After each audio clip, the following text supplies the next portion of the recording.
La popularité de Bruce a totalement explosé. Je me souviens du soir où on est allé voir Piège de cristal. On avait été scotchés. Il était super. Bruce était fabuleux dans ce film. La saga Die Hard et Bruce Willis ont ouvert une porte. Ils ont permis que n'importe quel acteur puisse être un héros de film d'action. Ça fait de lui une star. Ça l'a fait passer du rang d'inconnu à celui de star. He's a great actor, he's terrific, he's a lot of fun. I think he got a lot of sense of humor. He can do anything. If he wants to do it, he can do it. C'est quelqu'un d'extrêmement intéressant. I think the most fun was just working with this guy. He's a real actor. He's not just a movie star. I learned how to say motherfucker in a whole new way. Il est la joie de vivre incarnée. Is Bruce Willis. Il est un très grand lecteur. His intelligence, his sense of humor. Il n'a jamais couru après l'approbation des autres. He chooses his parts well. Je crois que Bruce est toujours une superstar. L'une des plus grandes même. They told me that he was pretty much like a jerk. I found out that he wasn't a jerk, that this guy was really cool. I consider him to be one of my best friends here in Hollywood right now.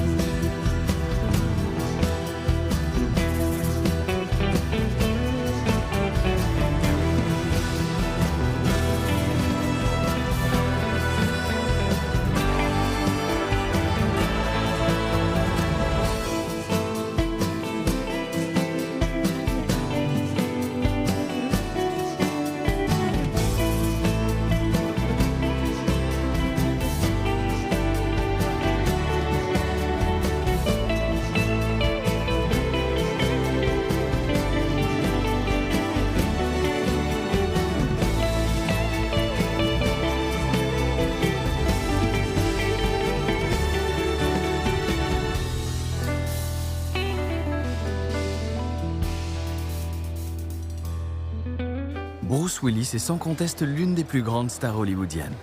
L'acteur est reconnaissable entre tous grâce à ce qui sera sa marque de fabrique. Always with the hat? No, it's advertising for the film. Non, pas les casquettes de promo. Son sourire. Mais bien ce petit sourire en coin, un rien frimeur.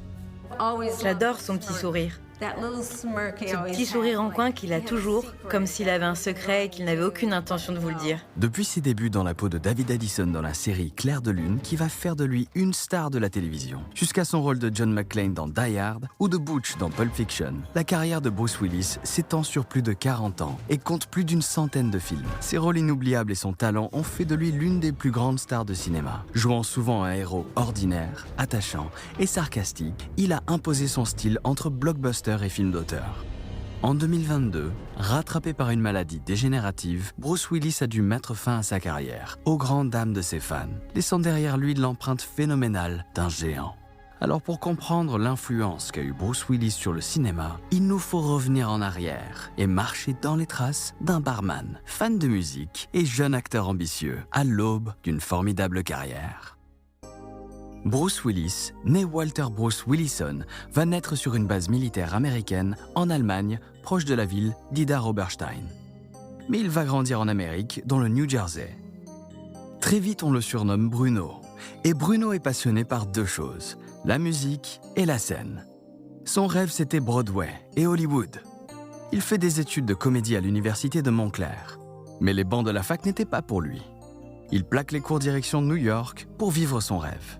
Tandis qu'il court de casting en casting comme tout jeune comédien, il travaille comme barman, un job qui lui va à merveille. L'un de ses tout premiers rôles sera celui d'un figurant dans Le Verdict de Sidney Lumet. Regardez bien, il est ici, en haut à droite. Nous doutons de nos croyances. Nous doutons de nos institutions. Les débuts sont modestes, mais le nom de Bruce Willis allait bientôt se faire connaître. La légende allait pouvoir enfin naître. La première fois que j'ai entendu parler de Bruce Willis, c'était grâce à un ami à moi qu'il avait rencontré à New York et dans le New Jersey. Ils avaient travaillé ensemble comme serveur et barman. Pour comprendre l'histoire de Bruce Willis, il faut remonter à son premier boulot. Parce qu'avant d'être un acteur connu, c'était un barman connu. Je crois que j'ai rencontré Bruce Willis dans le bar où il travaillait, le Central à New York. J'y passais souvent à l'époque où je travaillais à New York. C'était pendant le tournage de La 5e dimension, un remake de la série La 4e dimension. J'en ai réalisé un épisode et Bruce a joué dans un autre. Et cet épisode de La 5e dimension commençait justement dans un bar. From the Twilight Zone. Je crois que c'est à cette époque qu'il a auditionné pour Clair de Lune.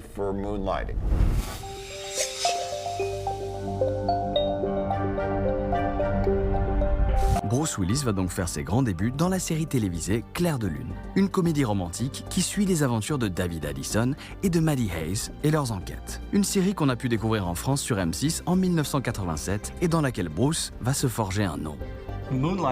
Clair de Lune est une série à succès créée par Glenn Gordon Caron, qui est un excellent scénariste. En gros, ça reprend les codes du film noir, mais avec des dialogues cinglants entre Bruce Willis et Sybil Shepherd. My name is David Addison, and your name Maddie is Hayes. Maddie Hayes, and don't I know you? No, I don't think we've met. Nah, wait a second. Can't fool me. The eyes don't lie. Not these babies. Photographic. See something once, and it's locked in there forever. J'ai commencé à écrire Clair de Lune, et pour être honnête, je l'ai écrit de façon à ne pas en avoir trop honte. Il y avait tellement de séries d'enquêtes débiles à l'époque. J'ai peut-être essayé de tuer le genre tout entier. Pour le rôle masculin, j'ai d'abord pensé à Bill Murray, ce qui était tout sauf réaliste à l'époque. Pour le rôle féminin, j'ai pensé à Sybil Shepherd. Sybil a accepté, et une fois le scénario écrit, il ne restait plus qu'à trouver le rôle masculin.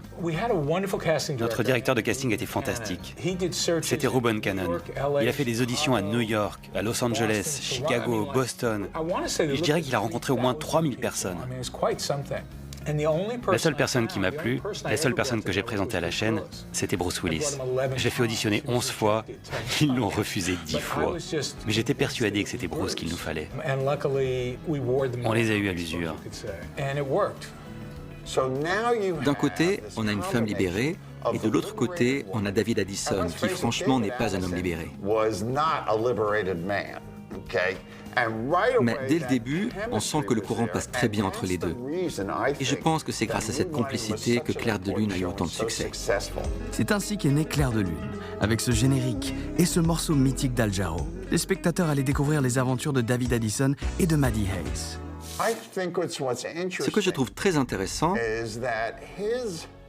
c'est que Bruce a été formé à la méthode Stanislavski. Et ça lui a beaucoup servi pour Clair de Lune. Et il m'a dit que la méthode lui avait grandement facilité la tâche, parce qu'avec la méthode, on ne récite pas les répliques, on devient le personnage. Et donc, il m'a dit, je suis David Addison dans l'Angleterre de Shakespeare. Je suis David Addison, le détective privé.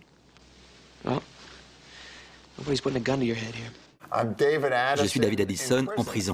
Hey, guard, you! My man, come on in here a minute. Hey, guard! Hey, stop yelling! Stop! You just confessed, you dizzy rug. I'll confess again. Je pense que c'est pour ça qu'il a eu autant de succès à la télévision.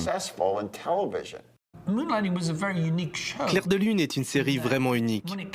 C'est quand elle est sortie que les gens ont commencé à parler de dramédie. La dramédie, c'est la rencontre entre le drame et la comédie. Un genre dont Glenn Gordon Caron et Bruce Willis se sont fait les ambassadeurs durant les années 80. C'était la première série à combiner les deux. Ce n'était pas un genre bien défini. Chacun y allait de son interprétation. Les gens riaient à différents moments et ressentaient des choses différentes en fonction des scènes. De nos jours, c'est devenu courant, mais à l'époque, c'était une révolution. En plus d'osciller constamment entre drame et comédie, la série s'amusait à casser le quatrième mur. David et Maddie ayant par exemple conscience d'être des personnages de télévision. What the hell's going on? We got canceled. What? Look, I don't have time to explain it to you now, but in 6 minutes and 14 seconds, we will cease to exist as television characters. Well, where's our furniture? What's happening to our view? Where's Red taking our view? Aujourd'hui, on dirait que c'est méta. M-E-T-A. Méta pour métaphysique. C'est une fiction consciente d'être une fiction. L'audience de la série explose et les récompenses s'accumulent. People's Choice Award, Golden Globe, Emmy Award. Entre 1987 et 1988, Bruce Willis devient une star du petit écran. Et n'oublie pas de remercier sa partenaire lorsqu'il reçoit le Golden Globe du meilleur acteur dans une série comique en 1987. I would like to thank my gorgeous, lovely, and funny co-star Sybil Shepherd, who, damn right. Oui, il a gagné un Emmy et j'étais très content, bien sûr. Il l'a amplement mérité. Je l'ai senti en travaillant avec lui. Je lui ai dit, parti comme t'es parti, tu seras encore là dans 30 ans. Il m'a regardé comme si j'étais fou. Pendant un temps, c'est l'amour fou entre Sybil et Bruce. Mais à force de travailler 10 heures par jour ensemble, des tensions naissent. Leur relation commence à se dégrader et les audiences vont commencer à en pâtir. Le coup des stocks pour Clair de Lune va venir d'une scène en particulier, celle du baiser entre les deux acteurs, puisque désormais, la magie de la frustration était rompue. Mais Bruce va se consoler dans une vraie histoire d'amour, en tombant sur le plateau sous le charme d'une jeune actrice du nom de Demi Moore. Un coup de foudre que la série mettra même en scène dans un épisode.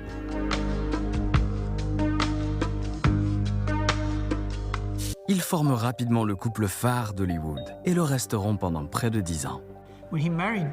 Quand il a épousé Demi Moore, j'étais choqué d'une certaine façon, et un peu jaloux aussi. Mais de toute évidence, ils étaient heureux ensemble, même si les tabloïds leur menaient la vie dure. C'est dur pour moi d'être objectif, parce que j'ai vécu ça de l'intérieur. J'étais témoin à leur mariage. Demi est une personne formidable et une énorme star, surtout à cette époque, grâce au film Ghost. J'ai toujours adoré Demi Moore. Je trouve que c'est une des meilleures actrices de sa génération. Elle est adorable et elle a beaucoup de talent.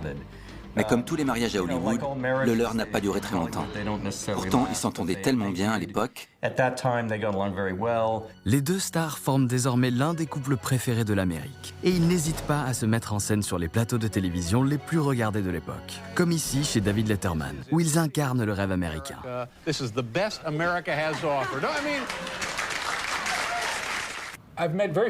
J'ai connu peu de gens qui profitent de la vie autant que Bruce Willis. On pourrait dire que Bruce Willis, c'est la joie de vivre incarnée. Et cette joie de vivre, Bruce l'exprime pleinement lorsqu'il grimpe sur scène pour jouer de l'harmonica avec ses amis musiciens. Bruce est aussi un musicien. Il adore la musique. Il joue et il chante très bien. C'est un vrai mélomane. Alors, lorsque Motown lui propose d'enregistrer un disque de reprise, il n'hésite pas un instant. Après les 2 premières saisons de Clair de Lune, il était devenu très populaire. Et je crois que c'est là que Motown lui a proposé de faire un album. C'était un projet personnel pour se faire plaisir. Ce qui s'est passé, c'est qu'il a fait un album parce qu'il le pouvait, non pas parce que quelqu'un lui a demandé de le faire. Je crois qu'on venait de tourner le clip de Respect Yourself avec lui. Et justement dans le clip de Respect Yourself, tourné dans un bar, la mise en scène choisie par Bruce et Paul sonnait comme un hommage aux années de barman de Bruce. L'album a atteint le top 10 des ventes, ce qui est bien, vraiment bien. HBO fait même un film intitulé Le Retour de Bruno, un faux documentaire dans lequel Bruce incarne une légende de la musique. Grâce au grand producteur Paul Flattery et ses contacts, le film déborde de rockstar. Après, ils sont venus nous proposer de produire Le Retour de Bruno. D'ailleurs, le film commence avec Michael J. Fox qui montre une cassette à Dick Clark. La participation d'acteurs et de musiciens célèbres apportait, comme ici avec Michael J. Fox, de la crédibilité à ce faux documentaire parodique. On a interviewé beaucoup d'artistes et de célébrités. Ils parlent de Bruno, de leur relation avec lui, de leurs meilleurs souvenirs de lui et de son caractère. L'idée, c'était d'avoir de grandes stars de la musique parler de Bruce comme si c'était une légende. I think he took more acid probably than anyone's ever taken in the whole world in one go, you know, and it really impressed me. Yeah, he introduced me to George one night at the Cavern Club. Phil Collins, Ringo Starr, Elton John.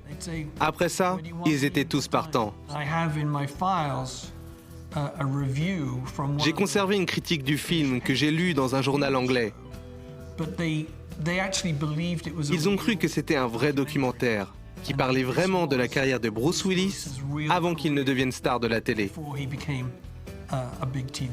Suite à son succès à la télévision et dans la musique, et désormais précédé d'une véritable légende, Bruce Willis va enfin pouvoir se consacrer à ce qu'il désire plus que tout, devenir une star de cinéma.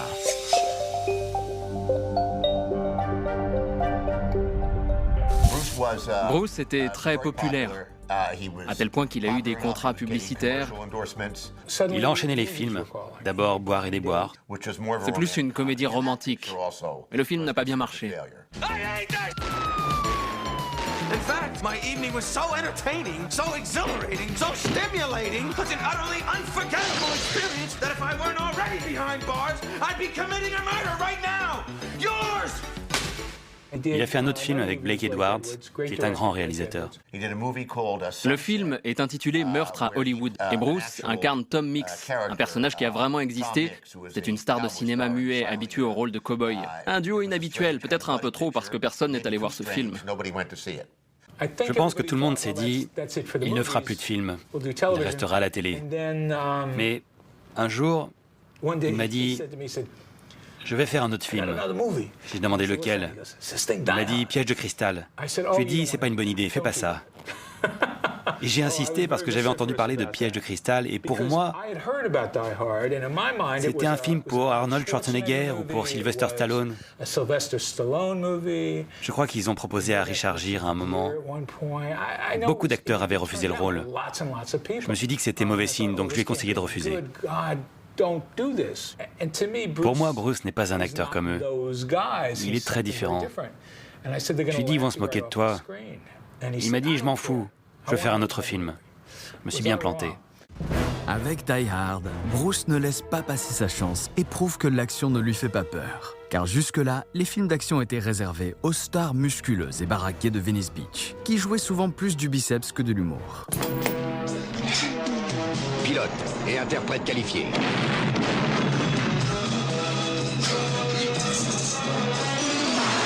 Expert en armes légères et dans la guerre d'embuscade. Pour moi, les années 80, c'était une super période pour la musique et les films.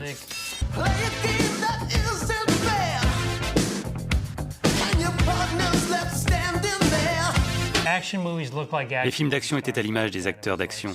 Il y avait Stallone, Van Damme, Schwarzenegger. C'est dur de s'identifier à des types comme ça. Dans ces films, les Américains, qui ne sont pas toujours joués par des acteurs américains d'ailleurs, sont devenus d'énormes montagnes de muscles, invincibles et bourrés de stéroïdes. C'était devenu la norme. Et au milieu de tous ces Superman, un héros comme celui de Piège de cristal, qui monte sur le toit et appelle la police quand il voit débarquer les terroristes, passe pour un lâche. Signalez-moi votre bureau, venez vous-même ici et arrêtez-moi, mais que la police se pointe. Quand le studio a proposé le rôle à Bruce, ils avaient sans doute déjà fait toute la liste des acteurs d'Hollywood. Ils avaient commencé à A, comme Arnold, je triche un peu, et ils sont arrivés à W comme Willis, parce que tout le monde entre les deux avait refusé. Et ils lui ont proposé un salaire énorme. Ça a fait beaucoup de bruit à l'époque. Et effectivement, Bruce allait empocher un cachet de 5 millions de dollars pour Die Hard, ce qui faisait de lui l'acteur le mieux payé au monde, devant des géants comme Robert Redford. Larry Gordon et Joel Silver, ils avaient déjà un scénario que Jeb Stewart avait écrit. C'est un excellent scénariste. Il a aussi écrit celui du Fugitif. Le scénario était terminé depuis un moment, mais je dirais que je suis plus drôle que Jeb. Et c'est une des raisons pour lesquelles ils m'ont fait venir, pour apporter de l'humour. L'humour est justement l'élément qui allait devenir le fil conducteur du film, à l'image des échanges entre McClane et Argyle. Oui, bien sûr, je passerai te voir plus tard. Parce que je t'ai déjà menti, mon trésor. Mon patron, il me croit en route pour Las Vegas. Pourtant, à l'origine, Die Hard ne se destine pas du tout à faire de l'humour. C'est en fait la suite d'un polar tendu avec Frank Sinatra. Beaucoup de gens ne savent pas que Piège de cristal est en fait une suite. C'est l'adaptation d'un roman intitulé Nothing Lasts Forever, qui est la suite du roman The Detective. La 20th Century Fox a dit « C'est le moment de produire la suite de ce film qu'on a fait il y a des années. » Mais ils étaient obligés de proposer le rôle à Sinatra en premier. Je ne pense pas qu'ils avaient envie de tourner avec Sinatra qui avait plus de 70 ans, mais ils devaient lui proposer. Heureusement, il leur a dit qu'il était trop vieux et trop riche pour le faire. Sans ça, il aurait fallu une chaise roulante pour les scènes de poursuite. Donc je suis allé voir Bruce sur le tournage de Clair de Lune. Il venait de finir une scène, il est retourné dans sa caravane et on a commencé à discuter. Rapidement, je me suis rendu compte qu'on venait du même quartier. On a tous les deux grandi dans la banlieue de Philadelphie. On a discuté pendant 1 heure. On a déjeuné dans sa caravane et il m'a dit « T'as beaucoup d'humour, tu sais. On devrait essayer de mettre davantage d'humour dans le film. » La prochaine fois que t'auras l'occasion de tuer un mec, n'hésite pas. Et McClane aura toujours une punchline cinglante. Merci beaucoup du conseil. Et après, on a parlé des séries qu'on regardait quand on était enfant et qui nous ont marqués. Steven de Souza et Bruce sont tous deux fans de vieilles séries et de vieux films, et en particulier de Roy Rogers, un cow-boy chantant qui ponctuait souvent ses balades par une expression qui allait devenir l'hymne de McClane, comme dans le film King of Cowboys. En plaçant cette référence à Roy Rogers dans Die Hard, de Souza offre à McClane son cri de guerre, la réplique mythique qui allait le suivre dans tous les films de la saga. J'ai toujours eu un faible pour Roy Rogers, je dois vous dire. J'adore les chemises pailletées. Croyez-vous avoir une chance contre nous, monsieur le cow-boy? Yippee-ki-yay, pauvre con. Ça a ouvert la porte à tous ces traits d'humour dont Bruce est devenu le maître. À mon sens, ce sont eux qui ont contribué à rendre le film inoubliable et qui a fait de lui un personnage phare qu'on retrouve avec plaisir dans toutes les suites du film. Sœur Teresa m'appelait Monsieur McClane à la maternelle. Mes amis m'appellent John. Vous n'êtes rien. L'une des répliques cultes du film, c'est quand il dit « Viens voir à Los Angeles, on passera Noël en famille ». C'est drôle parce qu'il dit ça après 10 minutes d'action pure, sans aucun dialogue. Et effectivement, toute la longue scène de l'arrivée des braqueurs ne contient presque aucun dialogue, ce qui rendra les répliques de Bruce plus percutantes.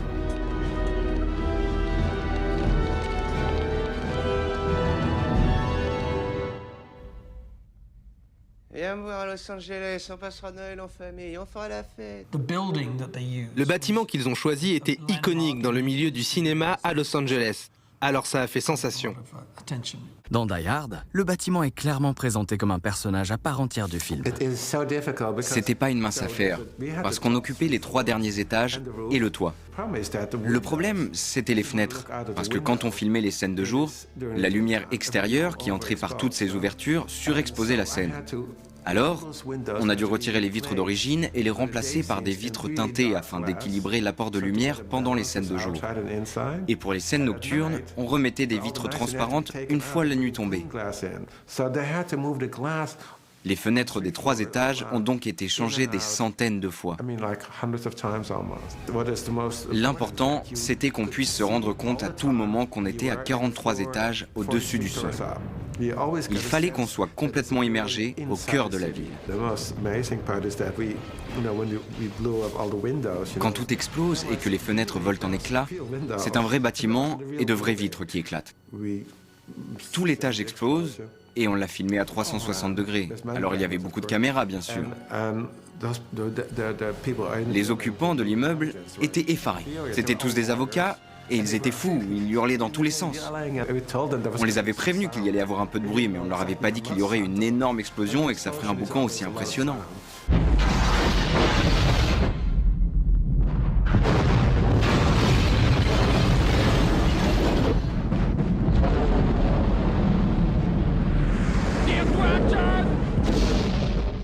Mais c'était trop tard pour changer de bâtiment. Bruce était le héros, la tour Nakatomi, son terrain de jeu, il ne manquait plus qu'un méchant à la hauteur. I actually think one of my favorite bad guys from modern films is Alan Rickman, the guy who was in the first Die Hard. He was really a very intelligent, urbane bad guy. I liked him a lot. First time I met him was actually in his trailer because I think they were checking me out as to whether they should give me the part or not in Die Hard. So I was aware that I had to not sound like an idiot. No, but I think it was important that it was somebody that he felt comfortable with. You know, it's like yin and yang, and You had to get the right balance. J'ai utilisé tous les explosifs. À moins que... Je vais compter jusqu'à 3. Oui, comme pour Takagi. Le tango subtil qui oppose McClane à Hans Gruber s'achèvera par cette chute vertigineuse. La peur ressentie par l'acteur Alan Rickman est bien réelle, ne sachant pas qu'il serait lâché à ce moment-là. Un plan désormais entré au panthéon du cinéma. Die Hard débarque dans les salles pour changer à jamais le regard que le public porte sur le film d'action. Et chacun se souvient de la première fois qu'il a rencontré John McClane. Il y avait La Dernière cible au cinéma. Et juste avant la séance, on pouvait voir une avant-première d'un film annoncé par une affiche représentant un building avec un slogan qu'on a trouvé ridicule sur le moment et qui disait « Ce film va vous scotcher au fond du cinéma ». Ça nous a fait rire. On disait « Ah ouais, je demande à voir ». Alors on a regardé Piège de cristal et on a bel et bien été scotchés. C'était incroyable. Ce mélange de comédie et d'action était inédit à l'époque. Le film tenait toutes ses promesses. Ensuite, on a vu La Dernière cible avec Clint Eastwood et on a eu l'impression de regarder un vieux sitcom du genre Mannix. On était assis devant l'écran, mais personne ne regardait vraiment le film. On avait tous encore Piège de cristal en tête. On chuchotait, c'était dingue, pas vrai? Ça a marqué la fin d'une ère pour moi. Je voulais plus entendre un papy dire « Vas-y, fais-moi plaisir ». Il n'y avait plus que Bruce Willis qui m'intéressait. Pourquoi t'es pas intervenu, John? Parce que tu serais mort aussi à l'heure qu'il est, connard. Avec Die Hard, Bruce Willis va immédiatement réussir à s'imposer comme une nouvelle figure de héros, plus faillible, à laquelle le public va immédiatement s'identifier en découvrant les monologues de McClane. Bon sang, mais c'est le meilleur film jamais réalisé. Je veux dire, waouh, ça m'a totalement retourné. Bruce est incroyable dans ce film.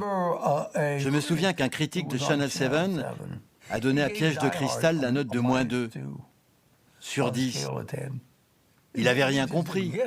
Il était habitué aux films de gros bras, avec de la bagarre. Il a fini par être renvoyé de la chaîne, d'ailleurs. Quand Bruce Willis a peur, on a vraiment peur avec lui. Alors que quand Charles Bronson fait semblant d'avoir peur, j'y crois pas une seule seconde. Il n'y avait jamais eu de tel film avant Piège de cristal. Il a vraiment marqué un tournant dans la façon dont on a fait des films d'action et d'aventure. Ce n'était pas juste du muscle, du suspense et de l'action. Il y avait quelque chose en plus. Bruce Willis était devenu John McClane. Et personne ne voulait que ça change. Quelques jours seulement après le démarrage incroyable du film, on parlait déjà d'une suite. On s'est demandé ce qu'on allait faire et j'ai dit... Bon, dans le scénario du premier film, on a tous les clichés du film d'action avec des terroristes étrangers. Ça avait déjà été fait des centaines de fois dans les films de Chuck Norris et on voulait aller à l'encontre de ce type de clichés. Donc j'ai dit, dans ce premier film, les méchants venaient d'ailleurs. Dans le second film, ce sera intéressant que la menace vienne de l'intérieur, qu'il soit américain. Ce sera ça la surprise, tenez-vous bien. C'est comme ça qu'est né 58 minutes pour vivre. What you expected? No. This is just the beginning. On July 4th, Die Harder. Bruce Willis, Die Hard 2. We had to embrace the fact that obviously the first movie happened. So he's already been in this situation. So we came up with this scene where he basically says, I can't believe it. How can this same stuff happen to the same guy twice? Oh merde, je rêve, c'est pas vrai ça. Je suis abonné au sous-sol et aux ascenseurs. Et on dit que la foudre tombe jamais deux fois au même endroit. One of the biggest challenges for me as a director was the fact that Bruce Willis wanted the character to sort of grow and develop into more serious direction and him to be more sort of a real person in this movie. I believe that was wrong. I said, yes, you are real emotions, your relationship to your wife and all that is very important.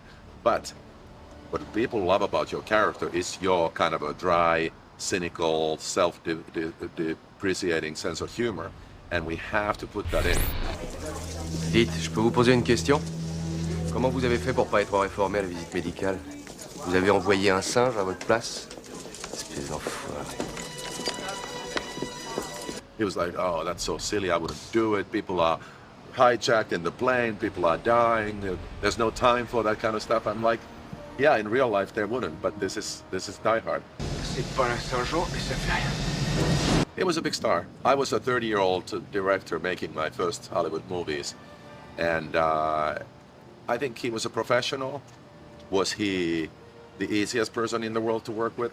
No. But he was a professional and he did a great job, so that's all that counts. What's going to make this movie work is si on veut que le film marche, il faut que ton personnage ait peur. Tu dois ramer et être l'outsider. Mais comment obtenir ça alors qu'il est sorti victorieux du premier film? C'est la raison pour laquelle on a créé la séquence dans laquelle il essaye de sauver l'avion.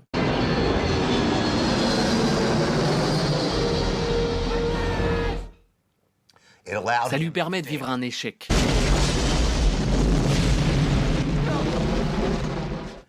Comme ça arrive souvent avec les suites, du moins si on a de la chance, le succès du premier film contribue à rendre le second encore plus populaire. 58 minutes pour vivre a donc été un plus gros succès encore, que ce soit aux États-Unis ou dans le reste du monde.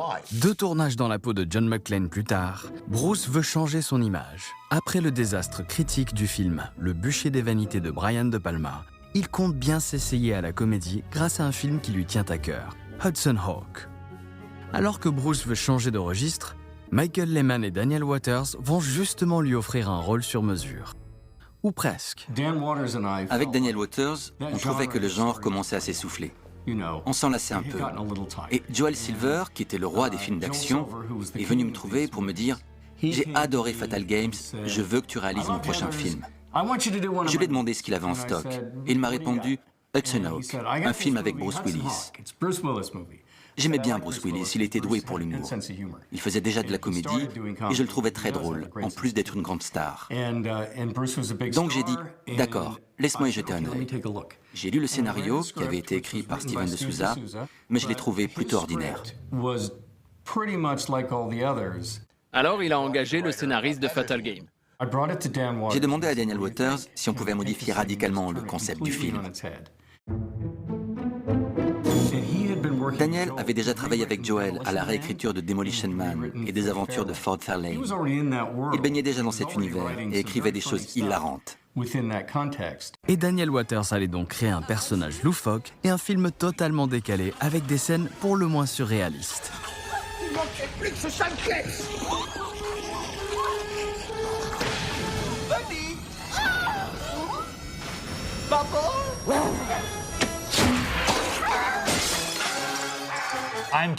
C'est moi le responsable de ce que Hudson Hawk est devenu.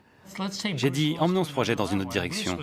Et Bruce était complètement partant. Ça le branchait à fond de faire quelque chose de nouveau et d'audacieux. Il n'avait pas envie de faire un autre Die Hard, même s'il venait de tourner le 2. Il est venu nous voir, il a dit, je veux faire un truc dingue. Hudson Hawk tournait autour d'une chanson en particulier. Une chanson qui allait enfin lui permettre d'allier comédie et musique à l'écran, comme dans cette scène de cambriolage. A fish is an animal that swims in a brook.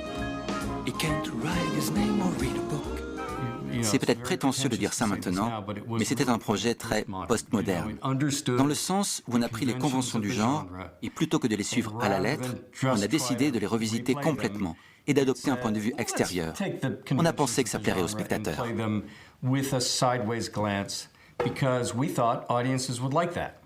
Quand le film est sorti, les critiques étaient à l'affût. Avec Daniel Waters, on a été surpris par leur virulence. On se disait, on a fait un film qui balaie toutes les références habituelles et qui s'inscrit dans son propre univers. Et puis, c'est un film d'action. On n'a jamais prétendu faire autre chose. On était persuadés que les critiques allaient l'adorer, alors qu'en réalité, ils étaient déjà en train d'aiguiser leur couteau. À l'époque, personne n'a adhéré.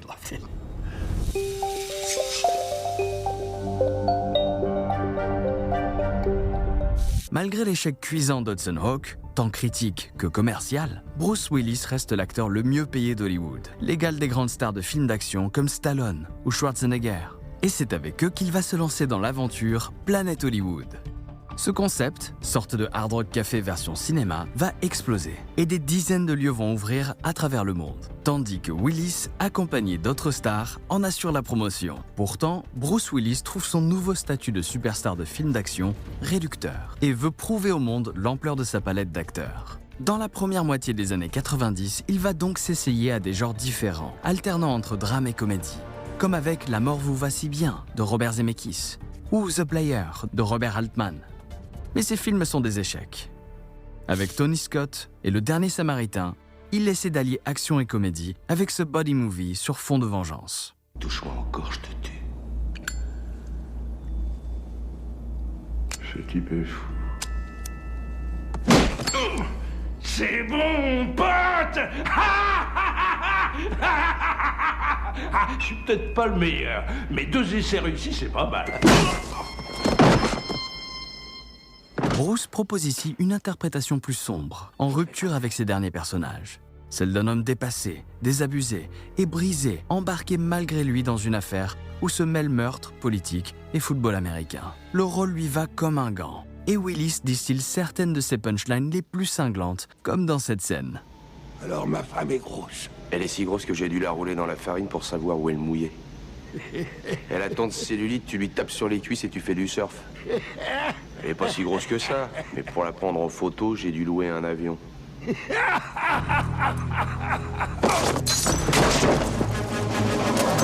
Pourtant, ses efforts pour changer de style ne semblent mener nulle part, et rien ne trouve vraiment grâce aux yeux du public. Mais en 1994, un film va tout changer. Dans Pulp Fiction, Quentin Tarantino offre à Bruce le rôle de Butch, un boxeur aux prises avec la mafia. Bruce croit en Tarantino et accepte de baisser son salaire et de partager l'affiche avec Samuel L. Jackson, Uma Thurman et John Travolta. Dans cette scène où Travolta et Willis se lancent dans un duel de testostérone, on sent la tension et l'énergie magnétique de ces deux légendes irradier l'écran en incarnant ces deux losers magnifiques. T'es pas mon genre, tocard. Qu'est-ce que t'as dit? Je crois que t'as très bien entendu, abruti.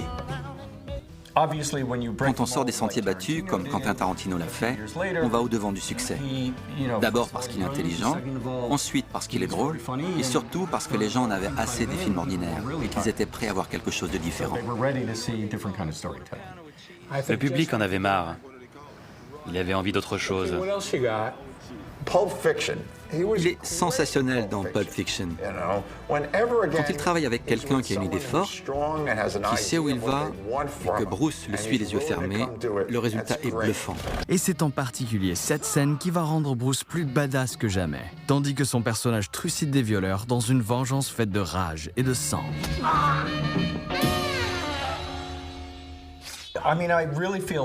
Je suis persuadé que ce film a marqué un tournant dans sa carrière. Et pourtant, ce n'était pas un comeback pour lui. Il avait déjà beaucoup de succès avant ce rôle. Pour moi, Tarantino a ressuscité Bruce. Il était déjà charismatique et doué pour la comédie avant de faire ce film. Mais là, on a un boxeur viril qui ne va pas regarder la caméra et pousser la chansonnette avant de faire un braquage. Il est redevenu une icône du genre. Avec Pulp Fiction, Bruce renoue avec le public et rencontre une nouvelle audience qui le découvre dans un univers différent. C'est donc naturellement qu'il se tourne vers un autre auteur, un certain Terry Gilliam, avec son film L'Armée des 12 singes. I'm a big fan of Terry Gilliam's work. I think he's a very accomplished visual artist. And it was one of the reasons I wanted to do the film, because I know he has such a great, visual style. I think it just holds a mirror up to the world. While we were shooting this film, which deals with the release of a virus into the atmosphere, someone in Japan opened a jar of bacterial virus that killed a lot of people. So I mean, it's right on time. We're right here. La peur et la confusion qu'il incarne sont très profondes. C'est un Bruce Willis comme on ne l'avait jamais vu qui apparaît dans cette scène où la profondeur de son personnage brisé est quasi palpable.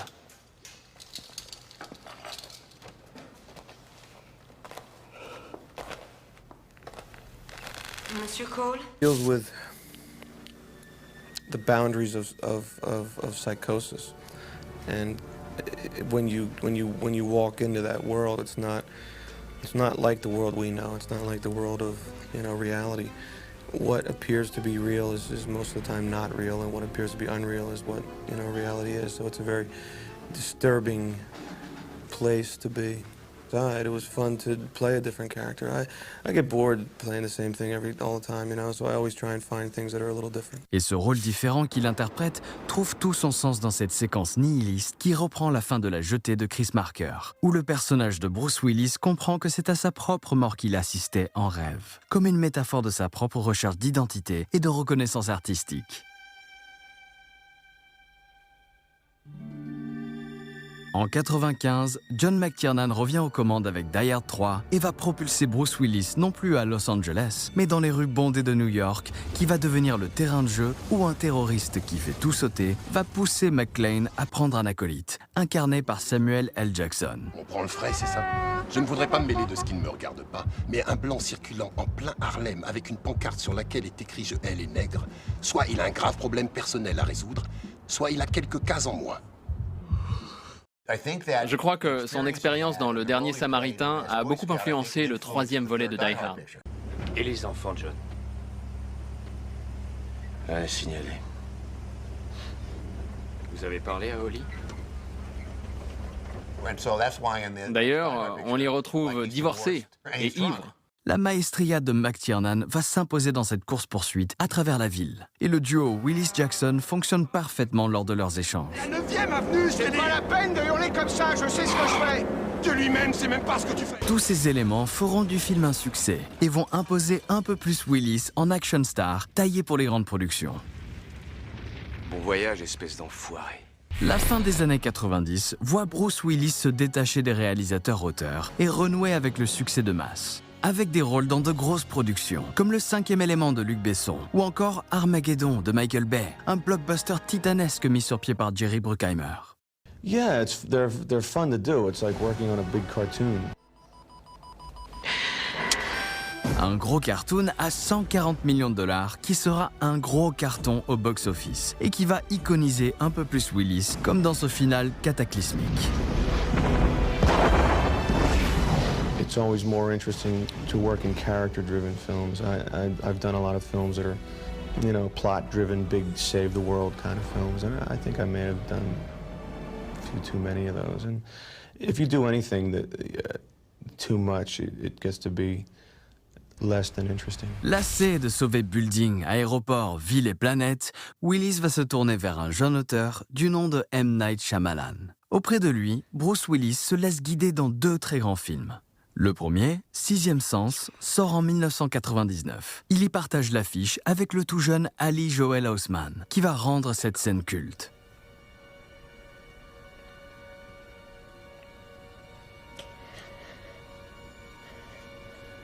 Je vois des gens qui sont morts. I met him during the table read on our when we were doing our rehearsals for the film. And I was pretty nervous before meeting him because, you know, of such a big star he is. Sixième Sens est une réussite tant critique que commerciale, portée par des interprétations impeccables et un twist qui a surpris tout le monde. Bruce Willis prouve que de donner leur chance aux jeunes auteurs est une politique gagnante à tous les niveaux. It's not that much a choice. It's about the material and about my confidence in, you know, working with these guys and, you know, talking to these guys. And Glenn Caron gave me a big break a long time ago, and I never forgot that. When he didn't really have to, he could have hired someone else that had more experience than I did, and had more talent than I did. And I just think it's it's always a good idea. Well, I have a couple movies that I really like. I like Pulp Fiction, like 12 Monkeys, Sixth Sense, obviously. I have a film coming out in a couple months called Unbreakable with Night Shyamalan that is, you can believe it, better than Sixth Sense. C'est donc toujours avec Shyamalan que Bruce Willis inaugure les années 2000 avec l'un des plus beaux hommages au comic book qui soit, Incassable. Dans le film, Bruce joue un super-héros malgré lui qui affronte Samuel L. Jackson, dans le rôle d'un super-vilain. Une mise en abîme de l'importance des comics dans la pop culture, comme l'explique ici le personnage joué par Jackson. J'ai passé un tiers de ma vie sur un lit d'hôpital et je n'avais rien à faire à part lire. Je pense que les comics sont notre dernier lien avec une façon ancienne de communiquer l'histoire. David Dunn dans Incassable est une icône, une forme, un questionnement quant à l'idée même de super-héros, et se situe déjà à l'époque à milieu des canons Marvel, désormais devenu la norme. Bruce Willis va traverser les années 2000 en continuant à alterner entre comédie et film d'auteur, avec des choix parfois discutables pour un acteur de sa trempe, et des prises de risques pas toujours payantes. On le verra notamment dans le Sin City de Robert Rodriguez en 2005 et dans 16 Blocks de Richard Donner en 2006. Ce sera sa première collaboration avec Randall Emmett, un producteur qui va jouer un rôle capital dans la fin de carrière de Willis. Un de ses rôles les plus décalés de cette période sera celui du lieutenant Muldoon, un militaire psychopathe qu'il incarne à merveille ici, dans le Planète Terror de Rodriguez. The side effect is terror. I swore to my men that I'd do everything in my power to keep them alive. I never had a choice. En 2007, Bruce Willis revient enfin sous les traits de John McClane dans Die Hard 4, Retour en enfer, réalisé par Lance Wiseman. I think it was a combination of finding the right script and then also Bruce, willing to tackle it again. We're asking you to reinvent the franchise and keep it the same at the same time. There you go. You know, like that's and he kind of laughed because that is what you're ultimately trying to do. You're trying to make it new, but not too new, so that it doesn't feel like what everybody loves about the first one. Cette fois, McClane va devoir s'adapter à des terroristes à la pointe de la technologie. L'action est au rendez-vous. Et si certaines scènes fonctionnent, comme cet affrontement avec Maggie Q, Dans le cul de ton kung fu. J'en ai connu des gars, sans rêver. Mais alors toi d'autres sont vraiment trop improbables, comme ce climax McClane versus avion de chasse.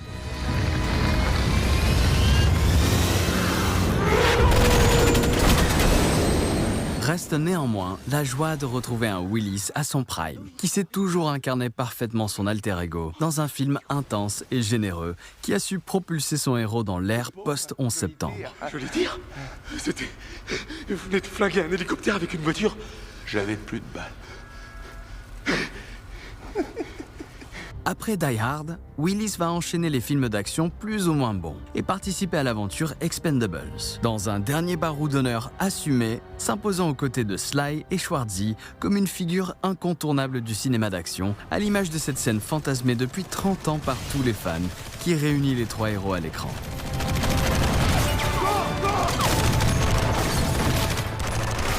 Il va néanmoins continuer à s'investir dans des films plus indépendants, qui sans sa présence n'auraient pas été possibles, comme le très bon Looper de Rian Johnson. When Bruce liked the script and agreed to do the movie, it was a huge victory for us. And in fact, that's when we finally, secured our financing and were able to make the movie because he's such a great actor and such a legend. The writing was so good. The writing was really terrific. It was a really well-written script by Rian Johnson, who was also the director, and it was also the guy who guided all the actors through each part. I think he's a tremendous actor. He also, just the fact that he's Bruce Willis and has that kind of persona was great for this part in this movie.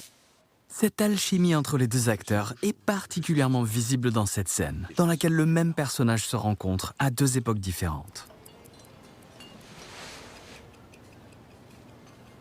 Qui?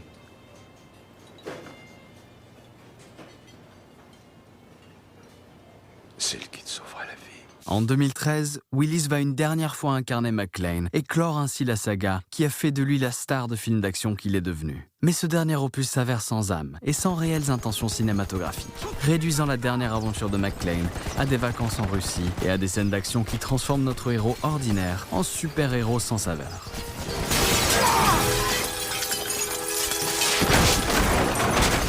Si son caméo à la fin du film Split a enflammé Internet, à l'idée de retrouver le héros de Incassable, Glass sera son dernier grand film. Shyamalan conclut ici son introspection des héros de comic book.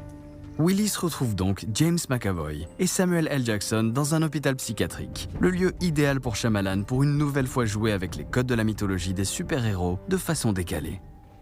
Je sais que vous vous prenez tous les trois pour des êtres surhumains, que vous ne vous considérez pas comme normaux. Vous vous êtes persuadé que vous aviez des dons extraordinaires, comme dans les bandes dessinées. J'aimerais vous faire envisager la possibilité que ce n'est pas la réalité. Pourtant, David Dunn, incarné par Willis, est mutique et semble traverser le film plutôt que de l'habiter. Son dernier vrai rôle au cinéma sera annonciateur d'un drame tragique.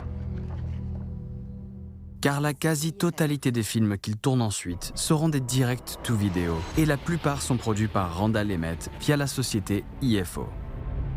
Randall Emmett est le spécialiste de ce que l'on appelle les geezer teasers, des films construits uniquement sur l'image et la réputation de stars vieillissantes à qui on fait un gros chèque pour venir sur le tournage quelques jours, apparaître à l'écran quelques minutes, mais surtout pour être à l'affiche. Les films quasiment tous identiques sont tournés majoritairement dans les pays de l'Est, sans moyens et à la chaîne, avec les mêmes équipes. C'est à Emmett que l'on doit par exemple une grande partie des navets de la fin de carrière de Steven Seagal. Avec Bruce Willis, Emmett va pousser le curseur au maximum, en enchaînant sans arrêt des films sur lesquels Willis ne passera que quelques jours.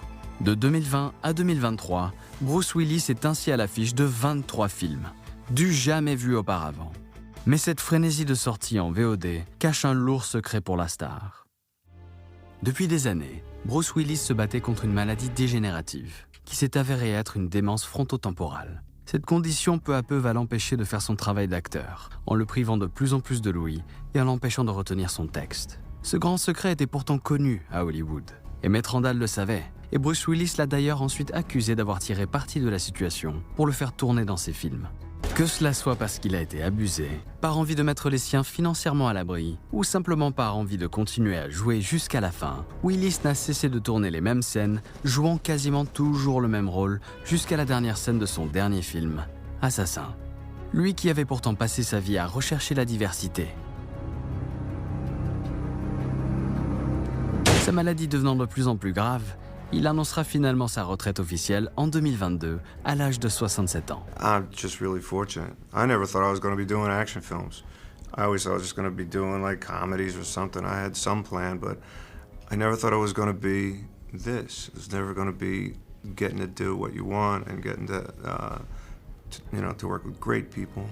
And it is a challenge. It is a challenge to make good movies. It's a challenge to be entertaining. It doesn't always happen. I'm not always, completely successful at it. En près de 45 ans de carrière, Bruce Willis aura révolutionné les personnages de séries télé, aux côtés de Glenn Gordon Caron et de Sybil Shepherd. Il aura aussi transformé à jamais le film d'action en incarnant le plus attachant et le plus malchanceux des héros. Il aura joué dans certains films des plus grands cinéastes de son époque et auprès de nombre de jeunes auteurs qui sans lui n'auraient peut-être pas connu un tel succès. Un palmarès exceptionnel, aussi haut et vertigineux que la tour Nakatomi dans Die Hard. Bruce Willis restera pour toujours un acteur si formidable qui nous a fait tant rire et frissonner, et qui a su nous divertir dans tant de films différents. Toujours avec un petit sourire en coin, un sourire désormais muet, rivé aux lèvres, mais toujours aussi narquois. Alors, bon vent, Bruce. Et comme tu le dis si bien, yippee-ki-yay!